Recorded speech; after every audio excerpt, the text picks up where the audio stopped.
అచ్చ తెలుగు విద్యార్థితో తెలుగు రాష్ట్రాల first rank నారాయణదే.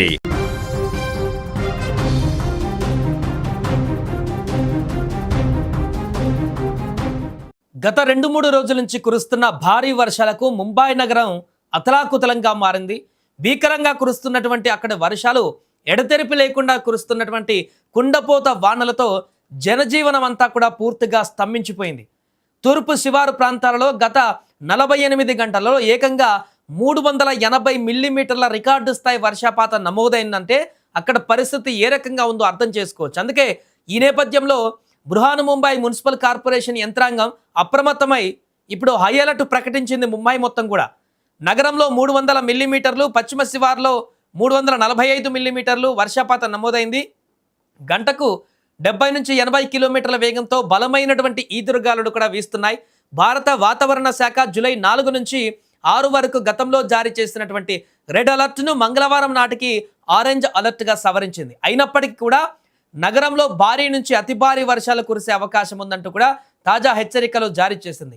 ఈ నేపథ్యంలోనే బీఎంసీ యంత్రాంగం యుద్ధ ప్రాతిపదికన సహాయక చర్యలు చేపట్టింది. విపత్తు నిర్వహణ బృందాలు క్షేత్రస్థాయిలో పరిస్థితిని నిరంతరం సమీక్షిస్తున్నారు. ఎందుకంటే లోతట్టు ప్రాంతాలలో చాలా వరకు నీరు నిలిచిపోయింది. రైల్వే ట్రాక్స్ పైన నీరు నిలిచిపోయింది. చాలా ప్రాంతాలలో రోడ్ల మీద కూడా నదులను తలపించేటువంటి విధంగా, చెరువులను తలపించేటువంటి విధంగా అనేక ప్రాంతాలలో నీరంతా కూడా నిలిచిపోయింది.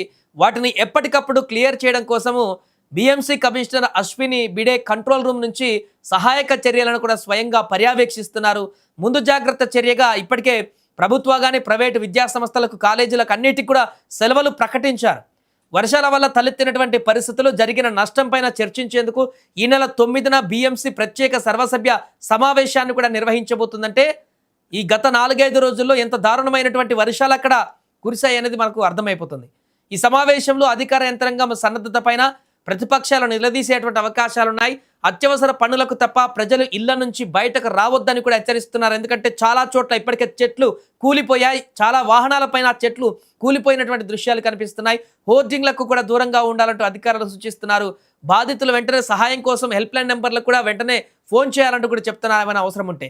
ప్రస్తుతానికి ముంబైయే కాదు, మహారాష్ట్రలో అనేక ప్రాంతాలలో, రాయ్గఢ్ లాంటి ప్రాంతాలలో కానీ, టూరిస్టు ప్రాంతాలలో కానీ, పూణే పరిసర ప్రాంతాల్లో కూడా విపరీతంగా వర్షాలు దంచి కొడుతున్నాయి.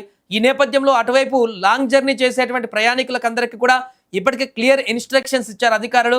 అనవసరమైనటువంటి పర్యటనలు ఎవరూ చేయకూడదు. ముఖ్యంగా టూరిస్టులకి, పూణే పరిసర ప్రాంతాల్లో ఉన్నటువంటి ఘాట్లకి ఎవరు కూడా, వాటర్ ఫాల్స్ కానీ ఘాట్లకు కానీ ఎవరు వెళ్ళకూడదంటూ కూడా ఇప్పటికే విజ్ఞప్తి చేసి అక్కడ అనేక ప్రాంతాలను నిషేధించారు. వాటర్ ఫాల్స్ లాంటి ప్రాంతాలను కూడా.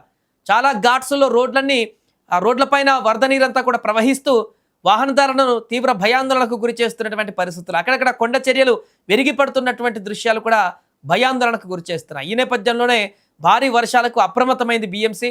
ప్రస్తుతానికైతే సహాయక చర్యలు కొనసాగుతున్నాయి. అంటే 2-3 రోజుల నుంచి పోలిస్తే మంగళవారం నాటికి కొంత తగ్గుదల ఉండేటువంటి అవకాశం ఉన్నట్టుగా తెలుస్తుంది. కానీ ఇప్పటికీ స్టిల్ అదే రకమైనటువంటి అగ్రెసివ్గా వర్షాలు అయితే కొనసాగుతున్నాయి. మంగళవారం సాయంత్రానికి లేదా బుధవారం నాటికి అది కొంత మేరకు సద్దుమణిగేటువంటి అవకాశం ఉన్నటువంటి పరిస్థితి మనకు తెలుస్తుంది. మరి ఒకవేళ అలాంటి పరిస్థితి ఉంటే ఇంకా జరిగినటువంటి నష్టానికి సంబంధించి ఎక్కడెక్కడైతే రోడ్లు కొట్టుకుపోయాయో, ఎక్కడెక్కడైతే రైల్వే ట్రాక్స్ కొట్టుకుపోయాయో ఆ ప్రాంతాలన్నిటి కూడా మరమ్మతులు చేయడమో, ఇతర ప్రాంతాల రోడ్లు కోతలు పడ్డటువంటి దగ్గర వాటన్నిటి కూడా మళ్ళీ సెట్ చేయడానికి ఇవన్నీ సహాయక చర్యలు కొనసాగడానికి అవకాశం ఉంటుంది. ప్రస్తుతానికైతే విపరీతంగా కురుస్తున్నటువంటి భారీ వర్షాలైతే ముంబై జనజీవనాన్ని పూర్తిగా అస్తవ్యస్తం చేసింది.